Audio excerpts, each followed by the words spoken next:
Solo बच्चों, science NCERT class 9 chapter 3 लेते हैं, 4 लेते हैं, उसका क्वेश्चन नंबर 3 लेते हैं, चैप्टर 4।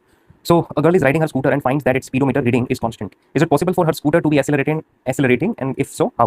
So क्या बोला इस क्वेश्चन के अंदर कि गर्ल जो है वो क्या कर रही है, राइड कर रही है स्कूटर, जिसके अंदर वो क्या ऑब्जर्व करती है कि उसका जो स्पीडोमीटर है उसकी रीडिंग कांस्टेंट है। सो सबसे पहले हमें पता होना चाहिए कि speedometer is a device which is used to measure speed, speed को मेजर करने वाला डिवाइस होता है, ठीक है। तो ये बोला है कि क्या ऐसा पॉसिबल है स्कूटर एक्सेलरेट कर सकता है, अगर करेगा तो कैसे। सो देखो इसकी एक्सप्लेनेशन ये है कि वी नो दैट कि जो वेलोसिटी है वो एक वेक्टर क्वांटिटी होती है और एक्सेलरेशन कब मिलता है अपन को, जब वेलोसिटी में चेंज आता है। So we can say acceleration is what, it is a rate of change of velocity. और वेलोसिटी जो है क्योंकि वो एक वेक्टर क्वांटिटी है तो उसके पास क्या होता है, मैग्नीट्यूड एंड डायरेक्शन। तो अगर मैग्नीट्यूड कांस्टेंट है और डायरेक्शन चेंज हो रही है तो उस केस में क्या होगा, वेलोसिटी चेंज मानी जाएगी। और क्योंकि वेलोसिटी चेंज हो रही है तो एक्सेलरेशन जो है वो भी यहाँ पे अपन को देखने को मिलेगा, ठीक है। तो हम लोग कह सकते हैं कि as if the scooter is moving with constant speed but it is moving on the curve road, अगर वो कर्व रोड के ऊपर चलेगा तो हर एक इंस्टेंट पे उसकी डायरेक्शन क्या होती रहेगी, चेंज होती रहेगी। हर एक डायरेक्शन, हर एक पॉइंट पे डायरेक्शन उसकी चेंज होती रहेगी, तो फिर वेलोसिटी चेंज होती रहेगी। भले उसका मैग्नीट्यूड चेंज ना हो रहा, बट डायरेक्शन चेंज होने की वजह से वेलोसिटी में चेंज आएगा और वेलोसिटी में चेंज आने की वजह से क्या मिल जाएगा अपन को, एक्सेलरेशन मिल जाएगा। सो जो भी जो पॉइंट ऑफ एक्सप्लेनेशन है आर लाइक दिस, वो इस तरह से कि speedometer measure speed which is a scalar quantity, केवल मैग्नीट्यूड की बात हो रही है यहाँ पे। एक्सेलरेशन जो है is defined as the rate of change of velocity, velocity is what, is a vector quantity जिसके पास दोनों चीजें होंगी, मैग्नीट्यूड भी होगा, डायरेक्शन भी होगी। The girl is riding a scooter along a curved path or a circular track at a constant speed, her direction of motion is continuously changing. As the direction is changing, the velocity is changing, which means the scooter is accelerating. तो yes, scooter accelerate कर सकता है constant speed पे भी, because acceleration depends on